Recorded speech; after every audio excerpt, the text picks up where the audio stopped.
Pour les 28 prochains jours, les gens de Nouveau-Brunswick décideront qui gouvernera la province. Une élection générale aura lieu le 14 septembre. Donc voilà, c'est confirmé. Les Néo-Brunswickois iront voter le 14 septembre prochain pour élire leur prochain gouvernement.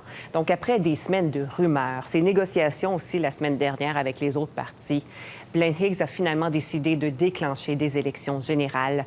Le Nouveau-Brunswick devient la première province au pays à déclencher ces élections en pleine pandémie. Et bon, Jean-Philippe, Blaine Higgs dit que c'est pour le bien de la stabilité du gouvernement qu'il a décidé d'aller de l'avant avec des élections générales.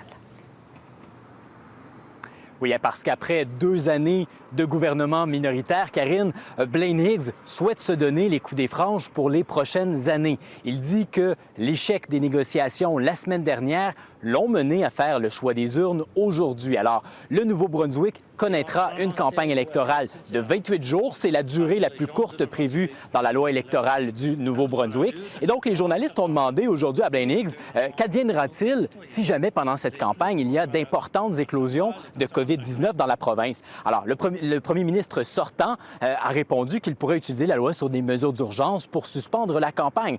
Or, Élections Nouveau-Brunswick a confirmé aujourd'hui que la loi électorale du Nouveau-Brunswick, elle n'est pas soumise à la loi sur les mesures d'urgence. Alors, selon toute vraisemblance, là, le premier ministre ne savait pas ce qu'il pouvait ou ne pouvait pas faire en temps de campagne électorale. Ceci dit, il a affirmé qu'il avait l'aval de la médecin hygiéniste en chef du Nouveau-Brunswick, Jennifer Russell, pour déclencher des élections sécuritaires et il en a profité au passage pour décocher les premières flèches vers l'opposition officielle. J'ai pensé qu'on aura pas arrivé à un accord pour gouverner avec une collaboration et une stabilité contenue. Mais ce ne sera pas possible parce que l'opposition a dit non. Ils ont quitté la table et ont renoncé aux efforts sincères de faire passer les gens de Nouveau-Brunswick avant la politique. Et bien sûr, Jean-Philippe, les autres partis ont réagi cet après-midi à la suite de cette annonce. Ils dénoncent le départ en campagne dans le contexte actuel avec la pandémie, bien sûr. Kevin Vickers le répète depuis le mois de juillet qu'il s'oppose à des élections générales anticipées en temps de pandémie.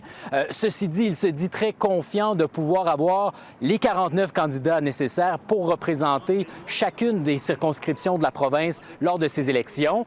Il a même dit qu'il était toujours en discussion avec Robert Gauvin et que les portes du Parti libéral du Nouveau-Brunswick étaient ouvertes à sa candidature s'il le souhaitait. Donc, c'est un autre dossier qui est à suivre. Mais tout comme les chefs du Parti vert du Nouveau-Brunswick et de l'Alliance des gens du Nouveau-Brunswick, il dit qu'il s'oppose à la dissolution de l'Assemblée législative. Le Parti libéral et moi-même comme leader ne va pas causer le gouvernement de faire tomber durant la pandémie.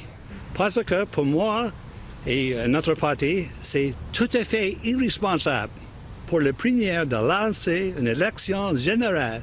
Nous avons les ouvertures des écoles dans quelques semaines. Nous avons des grosses préoccupations de nos aînés. C'est épouvantable. Donc, Karine, il n'y a pas encore eu d'annonce politique importante aujourd'hui, mais ça ne saurait tarder. Ce n'est que le début de ces 28 journées d'une campagne électorale sans précédent. Donc, jour 1. Merci beaucoup, Jean-Philippe.